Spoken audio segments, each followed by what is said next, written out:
Well, Peter Dutton has announced a short time ago a wide-ranging reshuffle of his front bench, which includes promoting Senator Jacinta Price to the role of Shadow Minister for Indigenous Australians. Live to Sky News political reporter Joel Philp.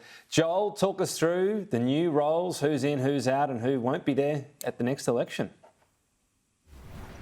Well, Tom, this is a front bench reshuffle that puts the issues that Indigenous Australians are facing in Alice Springs front and centre. It is a reshuffle involving some experienced hands, but also some up-and-coming faces. So I'm going to go through the list of the portfolio changes. For the time being, it's Senator Jacinta Price, Shadow Minister for Indigenous Australians. She was a popular one, and obviously she's now picked up that role. Kerryn Liddle, the Liberal Indigenous Senator from South Australia, Shadow Minister for Child Protection and the Prevention of Family Violence.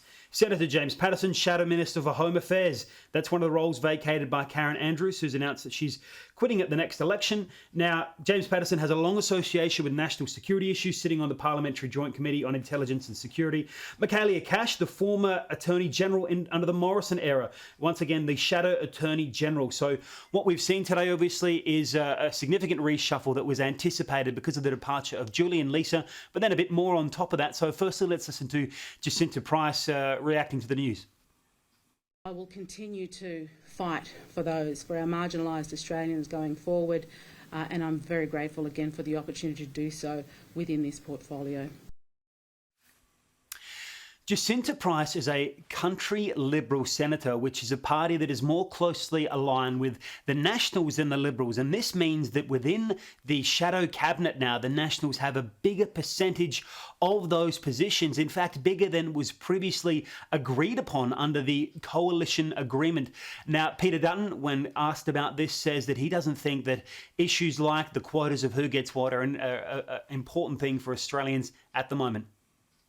I just think it's built way in terms of, you know, what the percentage numbers are and the rest of it. You want your best people on the paddock. Jacinta is our strongest voice in relation to Indigenous affairs. She has a proven track record. She's already been out there advocating in relation to the voice, and I think it would have been silly of me to overlook her obvious talent just because of a quota. Opposition leader Peter Dutton there, and a comment taken from an interview which will air later this afternoon in Afternoon Agenda. Meanwhile, when it comes to the National Party, leader David Littleproud is touting this as a win. Don't want to be a harpy in opposition. We actually want to bring constructive ideas to this place that'll actually shift the dial for those that we represent, which are those 30% of Australians that live outside capital cities. So a proud day for Jacinta Price and her family, a proud day for the Nationals, but a proud day for the Coalition in a positive step forward in making sure that our conversation about bringing those disadvantaged Indigenous Australians' voice even louder to this place. And of course, wound into all this is the departure of Kerryn Andrews, the former Shadow Minister for Home Affairs. That was a very prominent role she played in that portfolio. But she told Peter Dutton, he says, that she wanted to step down at the next election. And so whenever a front bench reshuffle occurred, she would be happy to bow out. And she's going to be holding a press conference later on this morning, Tom.